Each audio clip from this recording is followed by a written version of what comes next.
नमस्कार, म नारायण श्रेष्ठ। देशको बहुसंख्यक जनता कृषिमा निर्भर छन्, तर लाखौं जनतासँग जमिन छैन, भएकाहरूसँग पनि खेतीयोग्य जमिनको अभाव छ।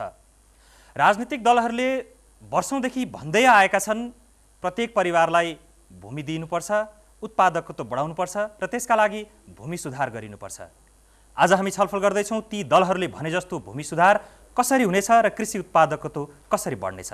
छलफलमा हामीसँग हुनुहुन्छ माओवादीका नेता देव गुरुङ, नेपाली कांग्रेसका नेता डाक्टर नारायण खड्का र एमाले नेता केशव बडाल। यहाँहरू तीनैजनालाई स्वागत छ साझा सवालमा। धन्यवाद। त्यसैगरी यो छलफलमा हाम्रा संवाददाता सुशील शर्मा पनि हुनुहुन्छ। सुशीलजी, स्वागत छ कार्यक्रममा। नमस्ते। दलहरूले भने जस्तो भूमि सुधार वा उत्पादकत्व बढाउने कसरी बढ्छ त्यस विषयमा आजका सहभागीहरूको थुप्रै प्रश्न र जिज्ञासाहरू छन्। तर छलफलको विषय उठान म एउटा रिपोर्टबाट गर्छु। हाम्रो देशमा भूमि सुधारको खास समस्या के छ? रमा पराजुलीको यो रिपोर्ट सबभन्दा सुरुमा। करिब 2/3 नेपाली कृषिमा निर्भर छन्, तर 2058 को जनगणना अनुसार कुल घरधुरीमध्ये 24% को खेती गर्ने आफ्नो जमिन छैन। कृषिमा निर्भर तर आफ्नो नाममा कुनै जग्गा नभएकालाई भूमिहीन अन्तर्गत राखिएको छ। धेरैजसो महिला, अल्पसंख्यक जनजाति र आधाजसो दलित भूमिहीन छन्। केन्द्रीय तथ्याङ्क विभागका अनुसार 47% परिवारले कुल कृषियोग्य भूमिको 15% हिस्सा ओगट्छन् भने उच्च 5%सँग 37% भन्दा बढी जग्गा छ। यस्तो असमान भूमि वितरणलाई अन्त्य गर्न भन्दै राजनीतिक दलले भूमि सुधारलाई प्रमुख एजेन्डा मान्दै आएका छन्। वास्तवमा भूमि सुधार 2007 को क्रान्तिदेखिकै प्रमुख एजेन्डा हो। 2016 सालमा बीपी कोइरालाको जननिर्वाचित सरकारले वीरता प्रथालाई उन्मूलन गरे पनि भूमि सुधारका अरू कार्यक्रम प्रभावकारी हुन सकेनन्। निर्वाचित सरकार अपदस्थ गरेर शासन सत्ता आफ्नो हातमा लिएका तत्कालीन राजा महेन्द्रले 2021 सालमा कार्यान्वयन गरेको भूमि सुधारलाई विशेषज्ञहरू देखाउने योजनाका रूपमा चित्रित गर्छन्। यसबीच भूमि सम्बन्धी दर्जनौं ऐन कानुन बने पनि तिनको कार्यान्वयन प्रभावकारी हुन सकेन। 2046 सालको पहिलो जनआन्दोलन नेताका निर्वाचित सरकारले पनि भूमि सुधारलाई प्रभावकारी रूपमा कार्यान्वयन गर्न सकेनन्। दोस्रो जनआन्दोलन पछाडि खास गरी क्रान्तिकारी भूमि सुधार र वैज्ञानिक भूमि सुधारबारे बहस चलिरहेको छ। सर्वसाधारणले राहत महसुस गर्न सक्ने किसिमको भूमि सुधार कार्यक्रम कार्यान्वयन गर्ने चुनौती प्रमुख राजनीतिक दलहरूमाथि छ। केशव बडालजी, तपाईँ 51-52 सालमा नेकपा एमालेको त्यतिखेरको सरकारको पालामा गठन गरिएको भूमि सुधार सम्बन्धी आयोगको अध्यक्ष पनि हुनुहुन्थ्यो। तपाईँले आफैले बनाएको त्यो प्रतिवेदन चाहिँ किन कार्यान्वयन गर्न नसक्नु भयो होला? 8 गते हामीले बुझायौँ, 12 गते अदालतले फैसला गर्यो, 27 गते त्यतिखेरको नेकपा एमालेको सरकार गिर्यो। त्यसपछिबाट चाहिँ एमालेको एकल सरकार बन्या पनि छैन र त्यति मात्र होइन, त्योभन्दा यता आएपछि भन्यो त्यो मन्त्रालय नेकपा एमालेको जिम्मामा आएको पनि छैन। त्यही भएर कार्यान्वयन गर्न सकेन। त्यति मात्रै होइन, धेरै कुरा छ कि सामन्ती भूस्वामित्वको अन्त्य गर्न र लोकतान्त्रिक ढङ्गले कृषि अर्थतन्त्रको विकास गर्ने अठोटको अभाव यो राष्ट्रमा छ र कहाँ छ, कति छ त्यो तपाईँहरूले विश्लेषण गर्ने हो। यहाँ धेरै जना आदरणीय श्रोताहरू हुनुहुन्छ, यहीँनिर म उहाँहरूकै प्रश्न लिन्छु। मेरो नाम चन्देश्वर पासवान हो। म सिराहा बस्तीपुर 8बाट आएको। मेरो बाउ बाजेको पालादेखि नै जग्गा थियो। त्यो जग्गा जमिनदारले खोसेछ कर्जाको रूपमा। अहिले खान पनि एक छाक टार्न पनि अप्ठ्यारो भइरहेछ। के त्यो जग्गा दिन्छ कि हामीलाई? अहिले राष्ट्रपति र उपराष्ट्रपति उहाँहरूको जग्गा मधेसमा थुप्रै छन्, जग्गा दिन्छ उहाँहरूले। देव गुरुङज्यू, तपाईँहरू त क्रान्तिकारी भूमि सुधारको कुरा पनि गरिरहनु भएको छ। उहाँले भन्नुभएको छ उहाँलाई चाहिँ कसले जग्गा दिने होला, कसरी जग्गा पाउनुहुन्छ उहाँले? उहाँले जग्गा प्राप्ति जोताहा किसानहरूको चाहिँ भूमिमाथिको अधिकारको सुनिश्चित गर्ने प्रणालीमा हामी जान सक्यौँ भने उहाँ जस्तो चाहिँ जोताहा किसानहरूले जमिन पाउनुहुन्छ। डाक्टर नारायण खड्का, उहाँले त भन्नुभयो राष्ट्रपति उपराष्ट्रपतिहरूको जग्गा थुप्रो छ तराईमा, म चाहिँ झन् भूमिहीन भइरहेको छु भनेर। तपाईँकै पार्टीको राष्ट्रपति हुनुहुन्छ, भनिदिनुहोस् न उहाँलाई कसले जग्गा दिनुपर्छ? अब यो व्यक्तिगत आधारमा राष्ट्रपति या प्रधानमन्त्रीले दिने भन्दा पनि नीतिगत तवरमा तपाईँहरू जस्तो जो जग्गाको एउटा स्वामित्वको अधिकार लिएर बस्नुभएको र अहिले आएर भूमिहीन बन्नुभएको छ, नेपाली काङ्ग्रेसको एउटा उद्देश्य के छ भनेदेखि कृषिमा भएको या भूमिमा भएको असमान खालको सम्बन्धहरू र विकृतिहरू र विसङ्गतिहरू र अन्यायहरूलाई चाहिँ अन्त्य गरेर चाहिँ एउटा न्याय र समानतामा आधारित भूमि प्रणाली लागू गर्ने नेपाली काङ्ग्रेसको पनि नियम हो। त्यसैले तपाईँहरू जस्तो एकदम निम्न चाहिँ यो स्वामित्व भएका किसानहरू जसको अधिकार जमिनमा हुनुपर्छ भन्ने मान्यता नेपाली काङ्ग्रेसको पनि छ। तपाईँहरू जस्तो तमामलाई एउटा एकीकृत प्याकेज ल्याएर जस्तो अब तपाईँको कृषिको ऋण छ भने त्यो ऋणलाई मुक्त गरेर तपाईँको आफ्नो जग्गाको स्वामित्व पुनः प्राप्त गर्ने खालको नीति बनाउनुपर्छ भन्ने नेपाली काङ्ग्रेसको हाम्रो धारणा छ। वास्तवमा यो देशमा भूमिहीन मध्ये मुक्त कमैया पनि भूमिहीन समूहभित्रै पर्छन्। कतिपय मुक्त कमैयाले अझै जग्गा पाउन सकेका छैनन्। सरकारी तथ्याङ्कमा 18,000 भन्दा बढीको सङ्ख्यामा मुक्त कमैया छन्। कतिले बास पाएका छन्, कतिले बास पाएका छैनन्, कतिले पाएको बास पनि फेरि उठीबास भएको छ। त्यस्तै बर्दियाको एउटा सामुदायिक वनमा बस्दै गरेका भूमिहीन मुक्त कमैयाहरू उठीबास हुँदै गर्दाखेरि हाम्रा सहकर्मी मेघराज रसाली त्यहाँ पुगेका थिए। जलेर नष्ट भएको घरको भग्नावशेषमा बसेर मिनु थारू 2 कलिला सन्तानका लागि आधा पेट मात्रै पुग्ने पिठो मुझ्दै थिइन्।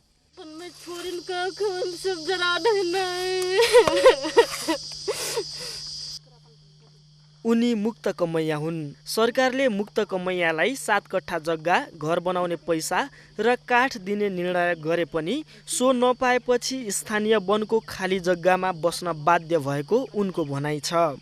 तर सामुदायिक वन अतिक्रमण गरेको आरोपमा प्रहरी र वन कर्मचारीले घरमा आगो लगाएको उनले बताइन्। सब चाउर और सब जरा देने नून पीठा सान के बच्चन के पका के खवा देम बा। मिनु थारूको जस्तै 61 कमैया परिवारको घर 2065 साल जेठ 20 गते आगो लगाइएको थियो।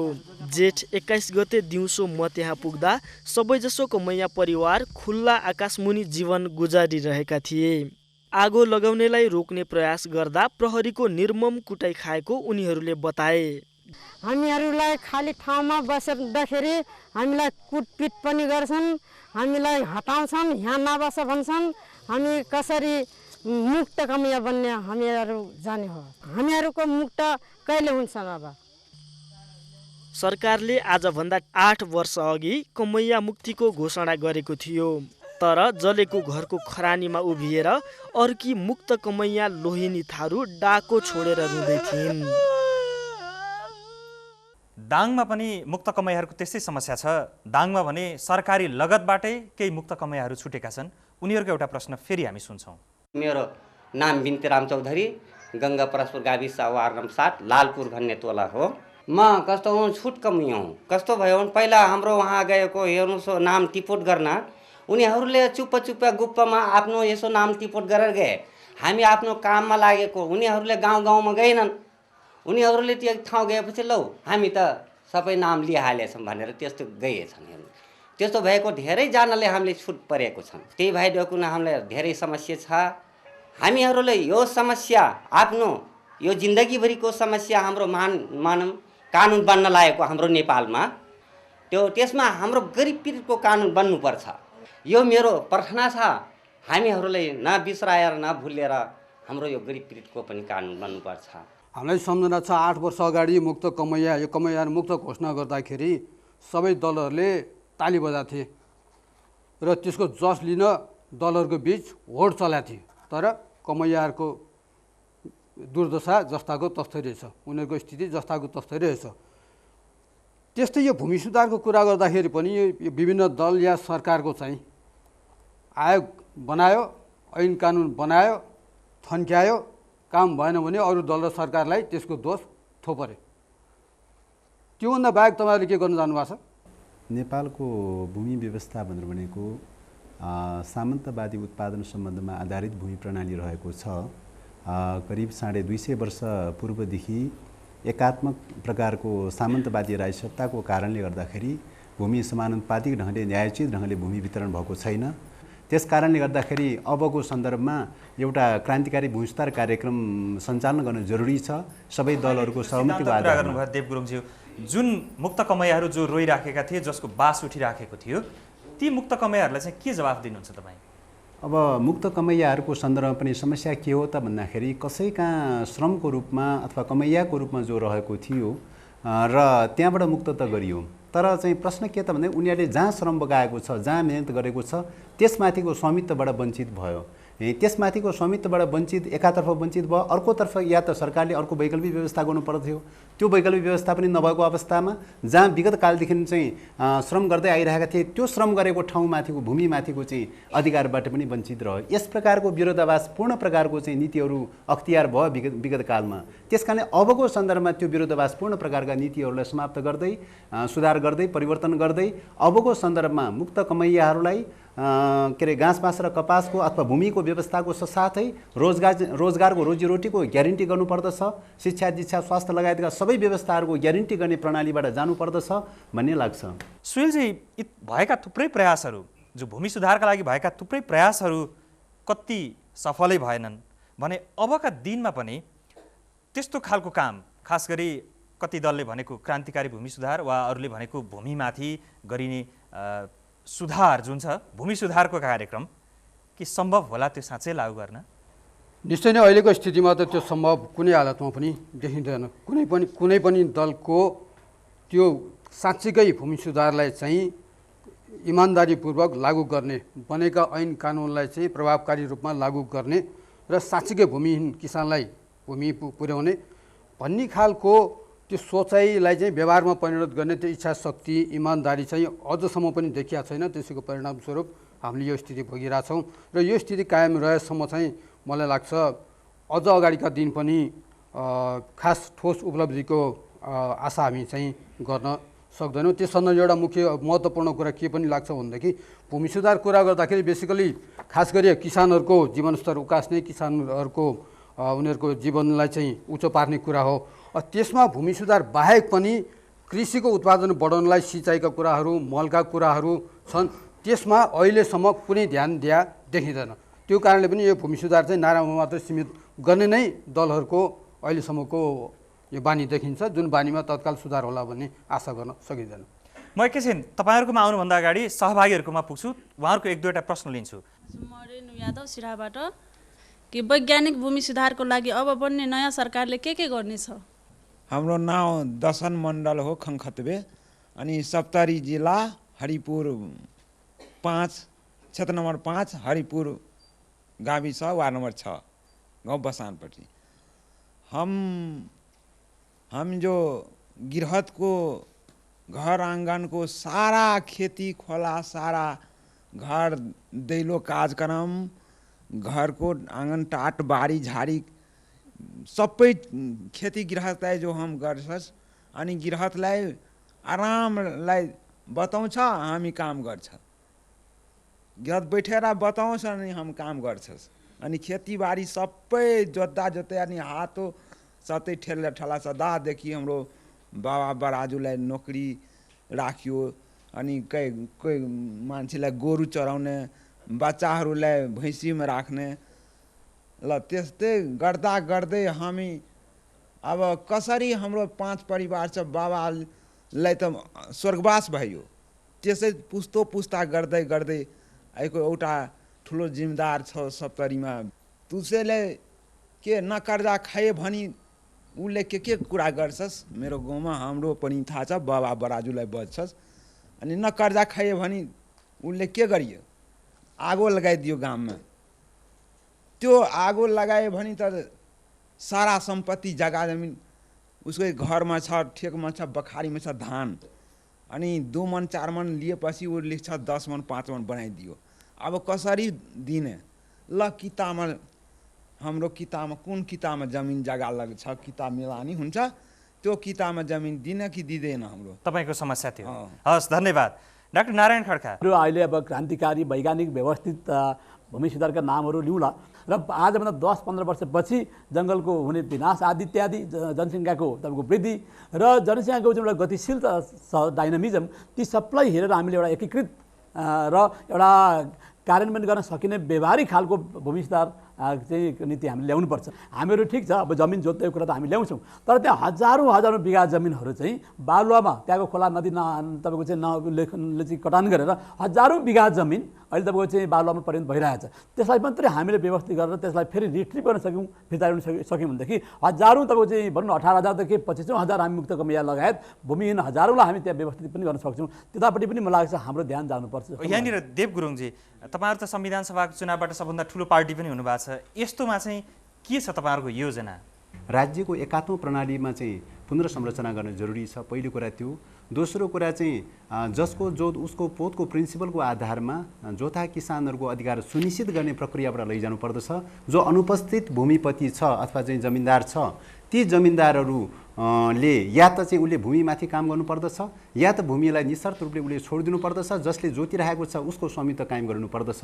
उत्पादनको चाहिँ प्रणालीमा मोडालिटीमा चाहिँ चेन्ज नल्याइकन चाहिँ किसान अथवा चाहिँ सुकुम्बासी भूमिहीन कमैयाहरूको आर्थिक जीवनमा सुधार हुन सक्दैन। त्यस कारण यसरी समग्र रूपमा चाहिँ राजनीतिक प्रणाली, आर्थिक सामाजिक प्रणाली नै एउटा रूपान्तरण गर्दै गर्दै लान सक्यौँ भने हामीले सुधार गर्न सकिन्छ भने। यहाँनिर केशव बडालजी, तपाईँहरूको चाहिँ के छ, तपाईँहरूको आफ्नो योजना चाहिँ? वैज्ञानिक भूमि सुधार भन्ने बित्तिकै त्यो सामाजिक न्याय पनि हुनु पर्यो, उत्पादन वृद्धि पनि हुनु पर्यो। हरेक मान्छेले बस्ने बासको पनि ठाउँ नपाउने जुन अवस्था छ कि मौलिक अधिकारमा संसारभरि मान्यता प्राप्त के हो भन्दाखेरि शिक्षा, स्वास्थ्य, आवास, रोजगार, यो 4 चिज हरेक मान्छेले पाउनुपर्छ न्यूनतम। त्यो पाउनको निम्ति निरक्षर छ, खेतबारीको काम गर्ने भन्दा बाहेक उसको प्राविधिक क्षमता पनि छैन, विकल्प पनि उसको छैन, त त्यो काम जानेको छ तर उसको भूमि छैन भनेपछि त्यस्तो मान्छेको निम्ति चाहिँ भूमि उपलब्ध गराउनु पर्छ भन्ने नेकपा एमालेको मान्यता हो र व्यक्तिगत मेरो मान्यता हो। साझा सवाल। मेरो घर ललितपुर इमाडोल 2 नम्बर वडाको 40 सालदेखि चाहिँ म एउटा बुढो र वृद्धाको बालकको सेवा गरेर आएको समाजसेविका हुँ। आज मलाई कस्तो अवस्था पऱ्यो भने मेरा 2टा छोरा, मेरो श्रीमान सवारी 21 सालमा सवारी गएको बेलामा मेरो ससुराले जम्मै कान्छो छोरा नाममा जोत गरिदिनु भयो। आज मेरा छोरी भएकै छन्। त्यो जोत हुनेले मेरो भाग नपाउने, मेरो भाग आउँछै आउँदैन। मेरो दाइजो होइन, ससुरा बाजेहरूकै दाइजो, उसको नाममा जोत छ भनेर मैले मेरो छोरा मैले भनौँ मैले नपाउने, पाउने कि नपाउने त्यति हुन्छ। तपाईँको नाम?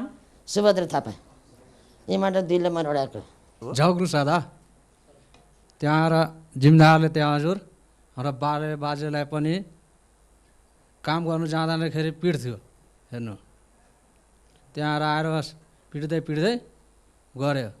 अहिले त्यहाँ 9 बिघा प्लट थियो, सबै 45 घर हामीहरूको मजदुरी हो।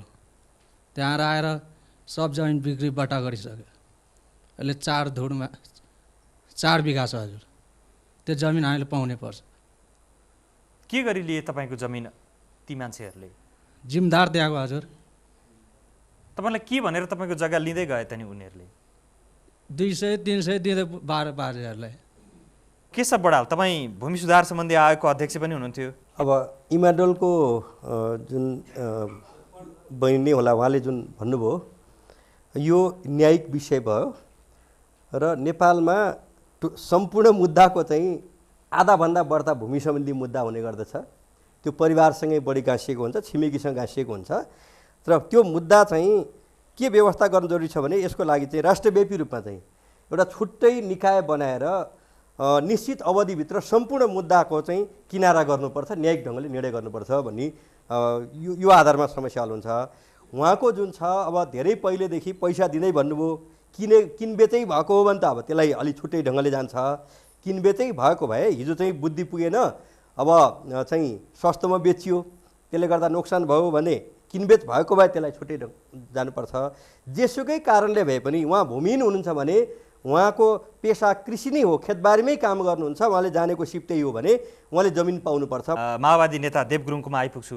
तपाईँहरूले क्रान्तिकारी भूमि सुधार भन्नुभएको छ, त्यो कसरी लागू गर्नुहुन्छ? के हो त्यो क्रान्तिकारी भूमि सुधार भनेको चाहिँ? भूमि वितरण प्रत्येक परिवारको तात्पर्य चाहिँ जसले खेती किसानी गरिरहेको हुन्छ अथवा खेतीसँग सम्बन्धित छ, भूमिसँग सम्बन्धित छ, जसले भूमिमाथि श्रम गर्न चाहन्छ, श्रम गरिरहेका छन्, त्यस प्रकारको भूमिहीनहरूको हकमा भूमि निश्चित रूपले सुनिश्चितता साथ पाउनुपर्दछ। जसले भूमिमाथि श्रम गर्दैन उसको निम्ति उसले चाहिँ भूमि प्राप्त हुनुपर्छ भन्ने हुँदैन। त्यस कारणले गर्दाखेरि जसले भूमि चाहिँ माथि श्रम गरिरहेको हुन्छ श्रमको चाहिँ मान्यता सिद्धान्तको आधारमा चाहिँ भूमि वितरण गर्नुपर्दछ भन्ने कुरा हो। त्यस कारणले गर्दाखेरि त्यही आधारमा आफ्नो परिवारले कति श्रम गर्न सक्छ, कति भूमिमाथि श्रम गर्न सक्छ र त्यो आधारमा चाहिँ भौगोलिक विशेषता, खेतीको विशेषताको आधारमा त्यो आधारमा चाहिँ भूमि वितरणको प्रणालीलाई चाहिँ अवलम्बन गर्नुपर्दछ भन्ने देखिन्छ।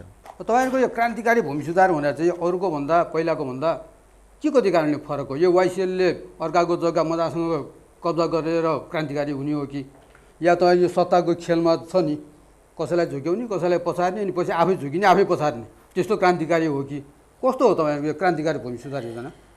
क्रान्तिकारिताको तात्पर्य चाहिँ परम्परागत मूल्य मान्यताको आधारमा खास गरिकन सामन्तवादी उत्पादन सम्बन्धमा आधारित प्रकारको चाहिँ जुन प्रणाली छ र त्यो प्रणालीलाई आमूल रूपले परिवर्तन गरिन्छ र गरिनुपर्दछ र न्यायपूर्ण मतलब जनताले न्यायपूर्ण ढङ्गले त्यो भूमिमाथिको स्वामित्व अधिकार प्राप्त हुनुपर्दछ।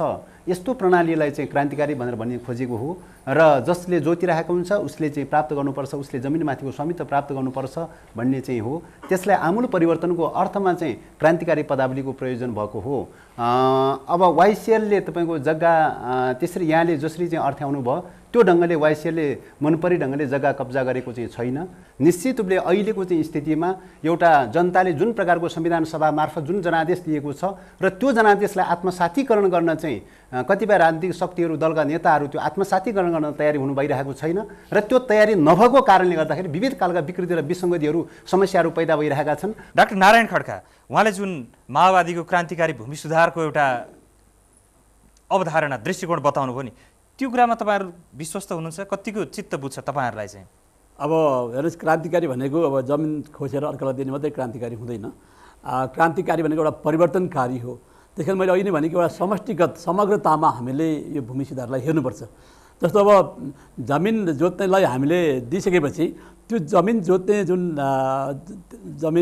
जुन नयाँ मालिक बन्छन् उनीहरूको त्यो कृषिमा आधारित भएर जीवनयापन गर्ने, त्यसबाट आफ्नो तपाईँको चाहिँ आर्थिक तपाईँको चाहिँ वृद्धि गर्ने खालको एउटा अवसर त्यसले सिर्जना गरेन भने के हुन्छ भनेदेखि फेरि भोलि उहाँहरूले बिक्री गरेर अरूलाई दिनुहुन्छ, फेरि उहाँहरू भूमिहीन बन्नुहुन्छ, उहाँहरूको छोराछोरी बढ्ला, फेरि छोराछोरी भएपछि फेरि तपाईँको जमिन पुग्दैन। यो अनन्त कालसम्म आउने समस्या भएको हुनाले हामीहरूले एउटा समग्रतामा यसलाई हेरेनौँ। जस्तै यसको उत्पादकत्व त बढाउँदै कृषिमा चाहिँ डिपेन्ड भएका चाहिँ आश्रित भएका परिवारहरूको चाहिँ आय आर्जन बढाएर उहाँहरूलाई एउटा जीवन धान्न सक्ने खालको एउटा आयको एउटा हामीले ग्यारेन्टी गर्न सकेनौँ भनेदेखि त्यो पनि अधुरो हुन्छ। हो, म सहभागी तपाईँहरूको प्रश्न लिन्छु। मेरो नाम उमादेवी बादी, घर मेरो कैलाली टिकापुरमा। विगत 300 वर्षबाट बादीहरूको न राज्यले छाकको व्यवस्था गरेको छ, न घाँसको व्यवस्था गरेको छ, न थाई बसोबासको व्यवस्था गरेको छ अहिलेसम्म। तर अहिलेसम्म राज्यबाट सरकारबाट कुनै किसिमको बादीहरूको लागि 2 बित्ता जग्गाको व्यवस्था गरिएको छैन र अब अहिले पनि आएर बादीहरूले जग्गा अब त्यो मगन्ते घुमन्ते जीवन बिताइरहेको अवस्था छ र पेट पाल्नकै लागि बाध्यतात्मक यौन पेसा पनि गरिरहेका बादीका छोरीहरूले त्यो अवस्था छ र अब अहिले पनि आएर बादीहरूले त्यही अवस्था बिताउने हुन् कि सरकारबाट राज्यबाट तिनीहरूका लागि छाकबासको ग्यारेन्टी लाग्नुपर्ने हो। मेरो नाम अर्जुन केसी हो, घर इमाडोल 2 मा पर्छ। यो दोहोरो स्वामित्व भएको जग्गा मै र तलछिनको बिचमा तलछिनको एक्लाबटी समस्याले गर्दा एउटै जग्गा 3टा 4टा तलछिन बन्छन् र एउटा तलछिनसँग हामी गएर व्यक्तिगत रूपमा कुरा गरेर आउँछौँ, हामी उसको मोल राख्छौँ हैन। अहिले जग्गा नबेच्ने तलछिनले भन्छ, त्यसपछि नबेच्ने भनेपछि हामी फर्केर आउँछौँ, ल ठिकै छ भने जग्गा कमाइ नै रहेका छौँ र कमाउँछौँ नै। र त्यसपछि भोलि गएर अर्कै मान्छे यो मेरो जग्गा भन्न आउँछ, एहे आश्चर्य लाग्छ हामीलाई। त्यतिखेर एउटालाई तलछिन मानेको थियो, भोलि अर्को आउँछ त्यही जग्गालाई म तलछिन भन्न।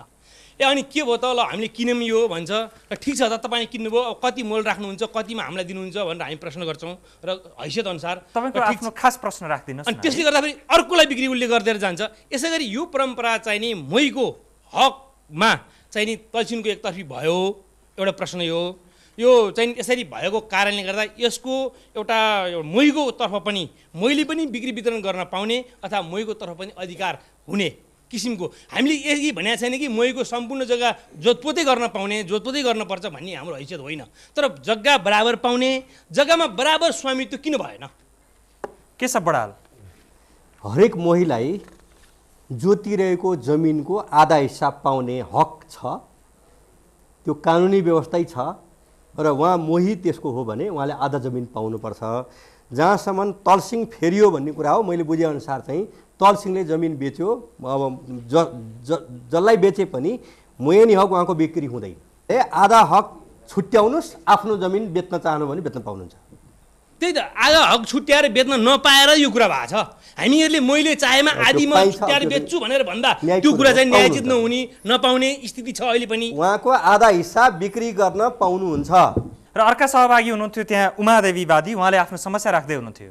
पहिलो नम्बरमा उहाँहरूले सर्वसाधारण अरू नागरिकको सरह जीवन जिउन पाउनुपर्छ र मर्यादित पेसा अपनाएर बाँच्न पाउनुपर्छ।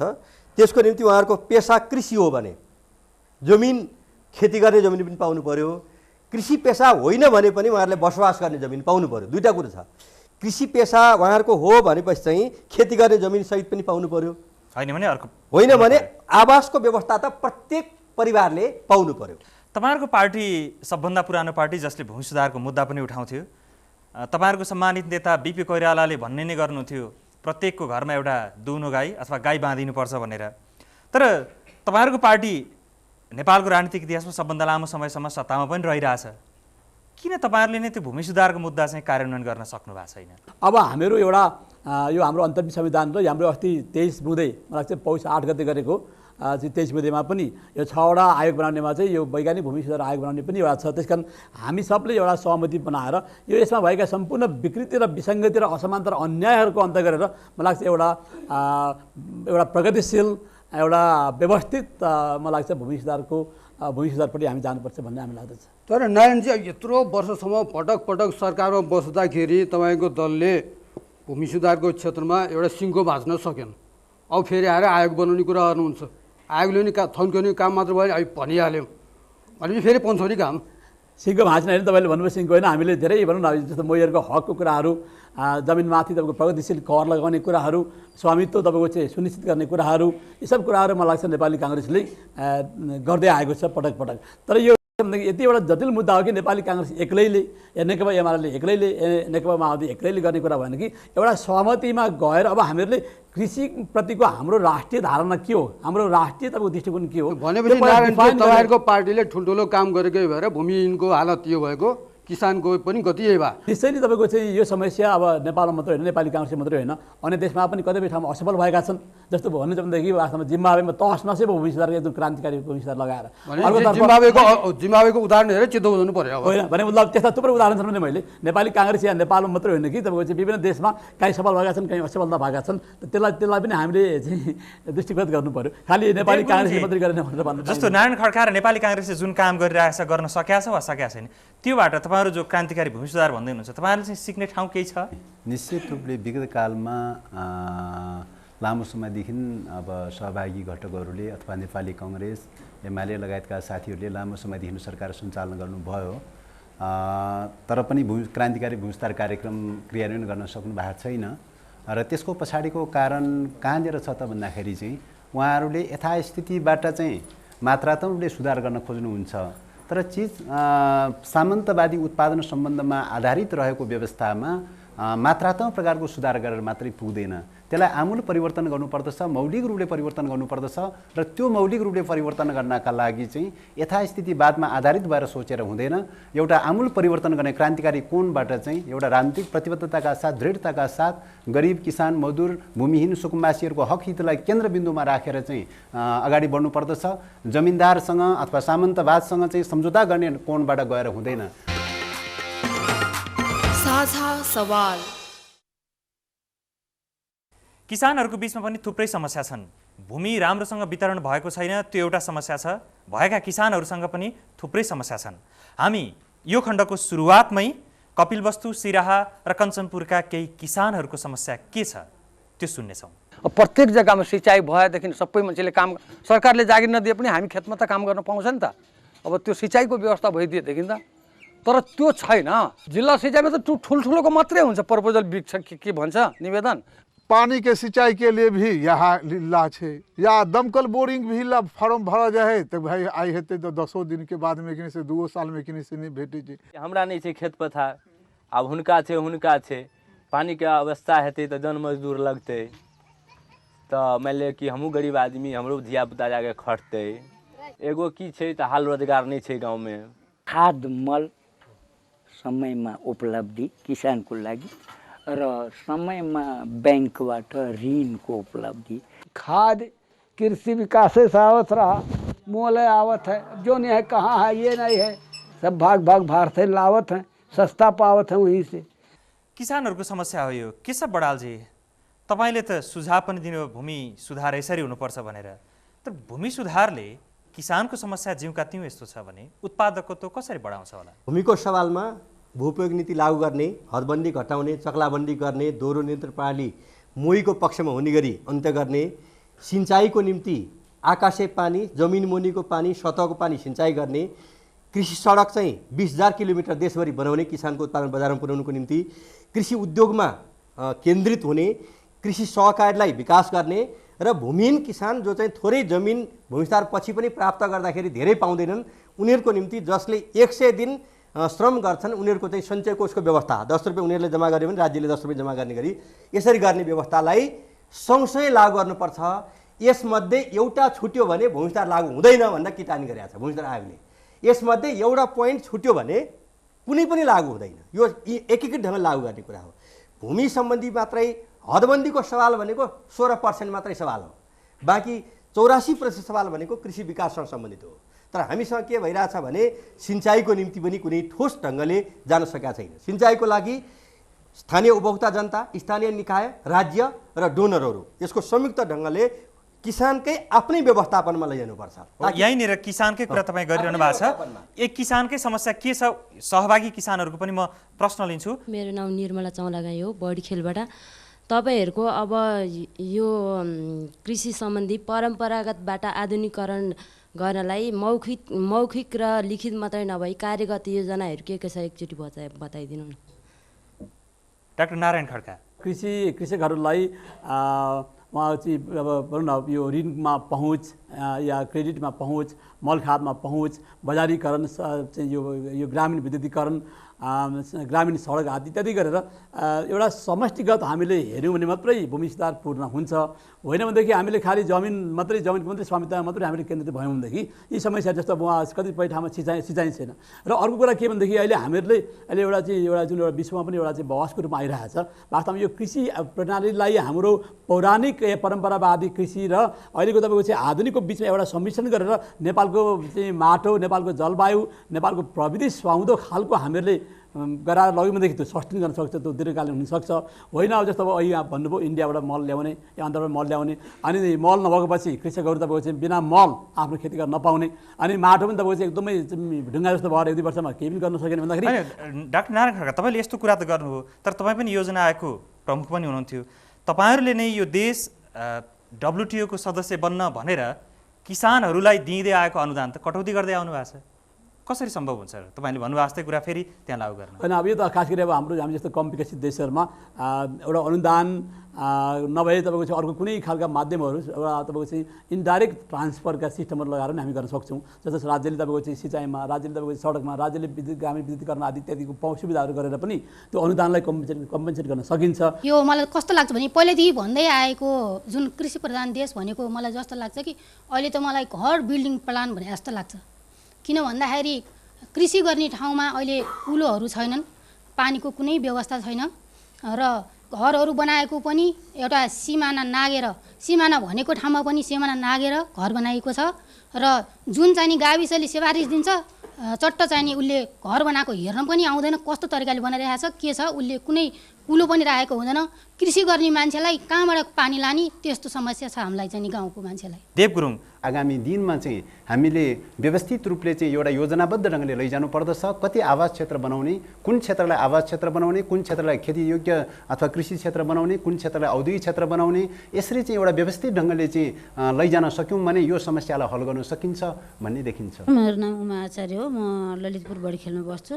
हाम्रो महिला सहकारी छ, हामीसँग 300 जना महिलाहरू छन् जस्तै सिँचाइको कुरा आयो, मैले निवेदन गर्छु जिल्ला कृषि विकास कार्यालयमा साना सिँचाइ कार्यक्रम योजनामा चाहिँ निवेदन गर्दाखेरि उयो अघि नै भन्यो कि पहुँचवालाको मात्रै पर्ने, हाम्रो चाहिँ नै नपर्ने। मैले गत साल धेरैचोटि निवेदन गरेँ, के भन्नुभयो भने 15 दिन अगाडि नै निवेदन गर्दाखेरि बेला भएको छैन, सेवा केन्द्र मार्फत ल्याउनुहोस् भने। अनि सेवा केन्द्रले मिति चाहिँ नि 1 दिनको मिति गुजारेर चाहिँ पठाइदियो।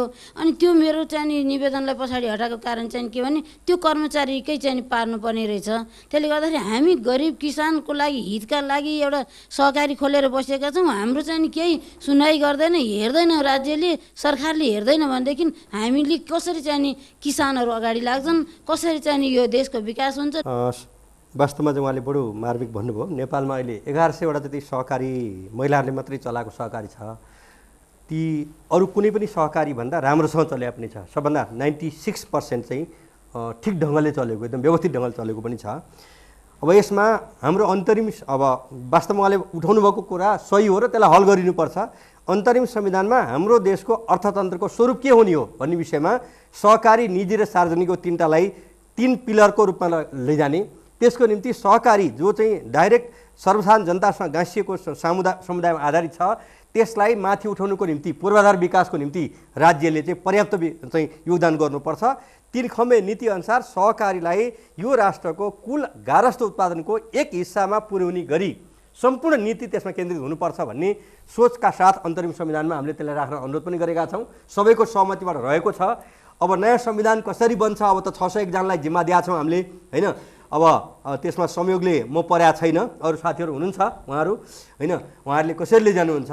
एउटा कुरा नि, तपाईँहरू अब 3टा ठुला दलका ठुला नेताहरू यो कृषि र भूमि सुधारको विषयमा ठुल्ठुला कुराहरू पनि गर्नुभयो। अब सायद ढिलो चाँडो सत्ताको बाँडफाँड पनि गर्नु होला। यो सत्ताको बाँडफाँड गर्दाखेरि चाहिँ कृषि र भूमि सुधारको चाहिँ ठुल्ठुलो कुरा गर्ने, अनि त्यो सत्ताको बाँडफाँड गर्दा कृषि मन्त्रालय, भूमि सुधार मन्त्रालय आफ्नो भागमा पर्ला कि भनेर थर्कमान हुने के भयो बडालजी? अब यो चाहिँ हामीले प्राप्त गर्न खोज्दाखेरि पनि 51 मैले भनिहालेँ, जतिखेर नेकपा एमाले एक्लै निर्णय गर्ने गरी अल्पमतको सरकार भएको थियो, जतिखेर कानुन पास गर्ने सङ्ख्या हामीसँग थिएन र त्यो कहिले पनि थिएन। सत्ताको बाँडफाँड गर्दाखेरि सुन्नुहोस् न, अघि देवजीले भन्नुभयो सरकारमा बसेको सवालमा, अब नेकपा एमाले जति अवधि बसेको थियो त्योभन्दा लामो अवधि उहाँहरू बसिसक्नु भएको छ सरकारमा। प्रश्न के हो भने एमाले ऐन पास गर्नको निम्ति सङ्ख्या थिएन भएको।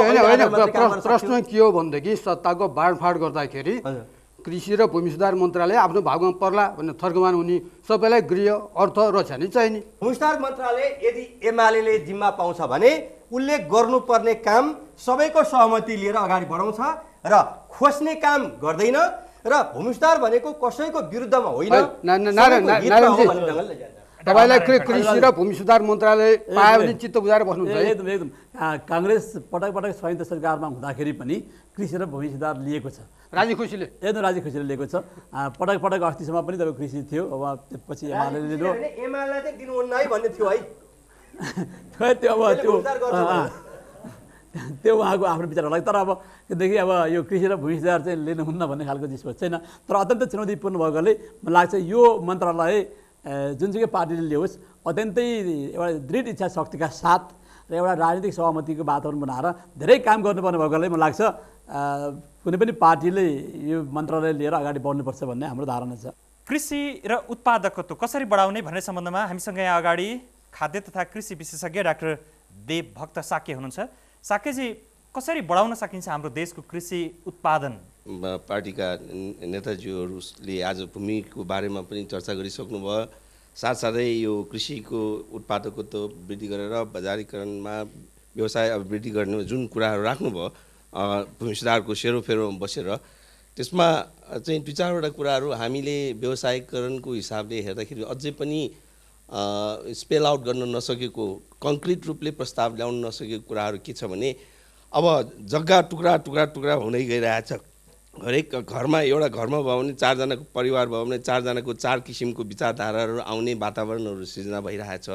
त्यस्तो अवस्थामा एकजनाले गहुँ रोप्छु, एकजनाले चाहिँ होइन म मकै रोप्छु भन्ने, अनि अर्कोले चाहिँ होइन म घर बनाउँछु भन्ने, अर्कोले के भन्छ म तरकारी रोप्छु भनेर त्यसरी चाहिँ विभाजित रूपले गर्यो भने यो कसरी कन्सोलिडेट हुन्छ र कसरी चाहिँ यसलाई चाहिँ यो ठुलो यो इकोनोमी अफ स्केल भनेर जति आवश्यकता पर्ने हो बजारलाई चाहिने परिमाणात्मक दृष्टिकोणले पुर्याउने हिसाबले त्यो सोच लिएर पनि यो भू उपयोग नीतिहरू ल्याउनुपर्छ भन्ने हाम्रो मान्यता हो। खास गरेर के छ भने ठिक छ बाँझो परिरहेका जग्गाहरू छन्, सरकारी ऐलानी जग्गाहरू छन्, त्यस्तै आएर चाहिँ वनभित्रकै कतिपय जग्गाहरूमा अझै उत्पादनमा प्रयोग गरेर त्यस बाँझो राख्नु भन्दा पनि त्यसले पनि झन् अझ वातावरणलाई अनुकूल बनाउने ठाउँहरू पनि थुप्रै छन्। तर त्यो ठाउँहरूमा जहिले पनि कता न कता पोलिटिकली अथवा गभर्मेन्टको साइडबाट चाहिँ त्यति ठुलो कोअपरेसन चाहिँ देखिरहेको छैन। हो यहीँनिर देवभक्त साकेज्यू, देव गुरुङ, जस्तो कृषि सम्बन्धी विशाल योजनाहरू पनि बन्ने गर्छ, दीर्घकालीन योजनाहरू पनि बन्ने गर्छ, तर लागू चाहिँ किन हुँदैन, कार्यान्वयन किन हुँदैन होला? अहिलेसम्मको राज्यको जो केन्द्रीकृत र एकात्मक प्रकारको नोकरशाही जो राज्य संरचना छ र त्यो संरचनाबाट मलाई लाग्छ यो क्रान्तिकारी अथवा आमूल परिवर्तनकारी मौलिक प्रकारका कार्यक्रमहरू हुन कठिन छ। त्यस कारणले गर्दाखेरि राज्यको पुनर्संरचनाको जरुरी छ। राज्यको पुनर्संरचनाको तात्पर्य राजनीतिक रूपले, कानुनी रूपले अथवा प्रशासनिक रूपले सबै पक्षमा चाहिँ एउटा ड्रास्टिकली चेन्ज नगरिकन चाहिँ अहिलेकै संयन्त्रबाट प्रभावकारी ढङ्गले क्रियान्वयन हुन्छ भन्ने चाहिँ मलाई लाग्दैन। मेरो नाम सुरवीर तिवारी हो, म मनरा सुकुम्बासीबाट आएको हुँ। म अहिले चाहिँ नि मेरो जन्म ताप्लेजुङ खोकलिङ वार्ड नम्बर 5 नम्बर हो। अब म अहिले 65 वर्ष उमेरको भएँ, मैले मेरो जमिन जोताएको छैन अहिलेसम्म र यस्तो मेरो अवस्था छ। परिवार भने मेरो 20 जना छ र यस्तो चाहिँ नि छ।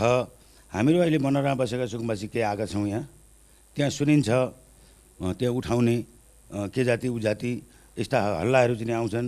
यो चाहिँ ढल निर्माणले, खोलो निर्माणले यस्तो गर्छ उस्तो गर्छ। ढल खोला निर्माण आयोजनाले केही चाहिँ खोलाको धारमा परेको बस्तीहरू उठाउनु पर्ने भएको खण्डमा हामी स्वागत गरेर हामी त्यहाँ ठाउँ छोडिदिन्छौँ र हामी पनि चाहिँ सहयोग गर्छौँ। तर त्यस सुकुम्बासीलाई राम्रो व्यवस्थित ढङ्गले उसलाई कहाँ सार्नु पर्ने हो त्यो चाहिँ नि मिलाएर गर्नुपर्ने हुन्छ। त्यहाँ हामी जहाँ छौँ त्यहाँ नै हाम्रो बसोबास हुनुपर्छ। तपाईँको समस्या चाहिँ हजुर पुनर्वास हुँदाखेरि मिलाइनु पर्यो। हजुर, मेरो नाम शुभराज चौधरी, म दाङ जिल्लाबाट आएको र यो भूमि सुधारको सम्बन्धमा कुरा गर्ने हो भने अहिले यो मोही किसानहरू लगायत सुकुम्बासीहरूलाई जग्गाबाट बेदखली गर्ने क्रम चाहिँ नि सयौँको सङ्ख्यामा जारी नै छ दाङ जिल्लामा। र यस सम्बन्धमा चाहिँ नि हाम्रो यो माओवादी पार्टीले चाहिँ नि के हेरिरहेको छ? एकदम संक्षेपमा जवाफ दिइदिनु होला डाक्टर नारायण खड्का। सुरुमा सुकुम्बासीको समस्या वास्तवमा यो पनि एउटा नेपालको हाम्रो एउटा निकै जटिल समस्या हो र यो अत्यन्त चुनौतीपूर्ण बन्दै गएको छ। विगतमा हामीहरूले सुकुम्बासी आयोगहरू बनाएर निकै धेरै नै ठुलो सङ्ख्यामा सुकुम्बासीहरूलाई बसोबास गराएको पनि उदाहरण छन्। त्यसकारण मलाई लाग्छ ती सुकुम्बासी त्यसलाई म असफल मान्दिनँ। एउटा अत्यन्त सफल खालको एउटा कार्यान्वयन थियो त्यो। मलाई लाग्छ सुकुम्बासी आयोगलाई त्यसलाई फेरि तपाईँको चाहिँ पुनरावृत्ति गरेर मलाई लाग्छ सुकुम्बासी आयोगको मार्फत अनि एउटा लगत लिएर कहाँ कहाँ जग्गा के छ त्यसको एउटा तथ्याङ्क लिएर मलाई लाग्छ सुकुम्बासीहरूलाई व्यवस्थित बसोबास गराउन सकिन्छ। दाङको कुरा चाहिँ दाङको कुरा अब मलाई लाग्छ यो निश्चय नै अब नेकपा माओवादीको मात्रै नभएर सबै भनौँ दलहरूको एउटा समस्या हो। अब यसमा मूलत केही कानुनी केही तपाईँको असमानता केही अन्यायका कुराहरू पनि छन्। त्यसैमा लाग्छ हामीहरूले अझ बढी मात्रामा उहाँहरूको जस्तो केसहरूलाई अझ बढी हेरेर त्यसमा के सरकारले नीति ल्याउन सक्छ मलाई चाहिँ त्यतापट्टि जानुपर्छ जस्तो मलाई लाग्छ। देव गुरुङ, एक एक वाक्यमा उहाँहरूलाई के जवाफ दिनुहुन्छ? सायद मलाई लाग्छ यहाँ अहिले पछिल्लो चरणमा उठेका प्रश्नहरू भनेर भनेको पुनर्वासको प्रश्न, सुकुम्बासीको समस्या, भूमि बेदखलीको समस्या, सम्पत्तिमाथिको हदबन्दीको समस्या, यिनै प्रश्नहरू उठाउनु भएको छ भन्ने लाग्छ मित्रहरूले चाहिँ। सुकुम्बासीको समस्याको बारेमा सुकुम्बासीहरूलाई बसोबासको व्यवस्था गराउनु पर्दछ। कहीँ चाहिँ आवास क्षेत्र खोलेर चाहिँ अथवा चाहिँ कुनै टाउन प्लानिङ अथवा कुनै एउटा ल्यान्ड पुलिङ कार्यक्रमहरू सञ्चालन गरेर उठी बाँच्ने गरेको रहेछ भने पनि विकल्प ठाउँमा बसोबासको व्यवस्था गर्नुपर्दछ। सुकुम्बासी र हुकुम्बासी के कति हो अन्तर गरेर चाहिँ लगत खडा गरेर चाहिँ पुनर्वासको व्यवस्था गरिनुपर्दछ, एउटा त्यो। दोस्रो कुरा दाङको चाहिँ जो बेदखलीको कुरा उठाउनु भएको छ, अब यो अहिलेको समग्र सिस्टमसँग राजनीतिक के अरे व्यवस्थासँग कानुनी व्यवस्थासँग जोडिएको विषय हो, राज्यको व्यवस्थासँग जोडिएको विषय हो, एउटा पार्टी अर्को पार्टीको जवाफदेहीको विषय होइन। त्यसो भएको हुनाले हुनाले चाहिँ राज्यको सिस्टम नै अहिले चाहिँ भूमिपतिहरूको चाहिँ संरक्षण गर्ने, जमिनदारको संरक्षण गर्ने, सामन्तहरूको संरक्षण गर्ने, किसानहरू मोहीहरू जोता किसानहरूलाई चाहिँ विस्थापित गर्दै लैजाने प्रकारको बेदखली गर्दै लैजाने खालको चाहिँ जुन प्रणाली छ, यो प्रणालीमै सुधार नगरिकन, परिवर्तन नगरिकन चाहिँ एउटा पार्टी या दुईटा पार्टीले मात्र चाहिँ जवाफदेही लिने भन्ने कुरा विषय होइन। यो सिस्टममै सुधार गर्नुपर्दछ। यहीँनिर केशव बडालज्यू तपाईँ चाहिँ के भन्नुहुन्छ?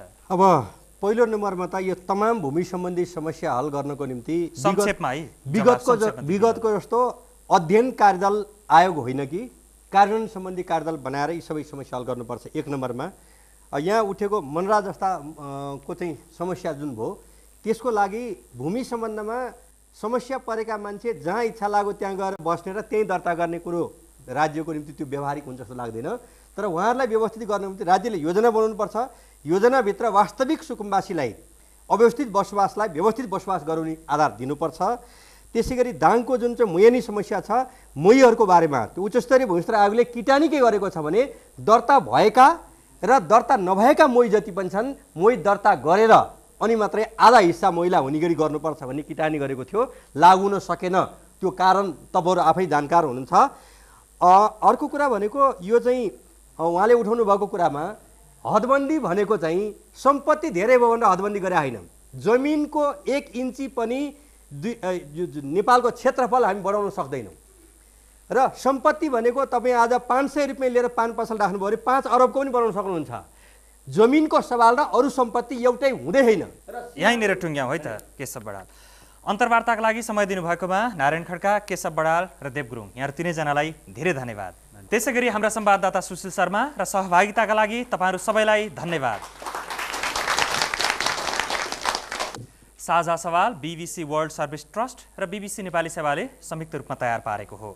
कार्यक्रमका बारेमा प्रतिक्रिया पठाउने ठेगाना हो साझा सवाल BBC world service trust Nepal, Jhamsikhel, Lalitpur, EPC 2554, post box number 8975 र फोन नम्बर 5527 713। इमेलमा प्रतिक्रिया पठाउन हाम्रो इमेल ठेगाना हो letters@bbcwst.org.np। कार्यक्रमबाट आजका लागि हामी सबैलाई बिदा दिनुहोस्। नमस्कार।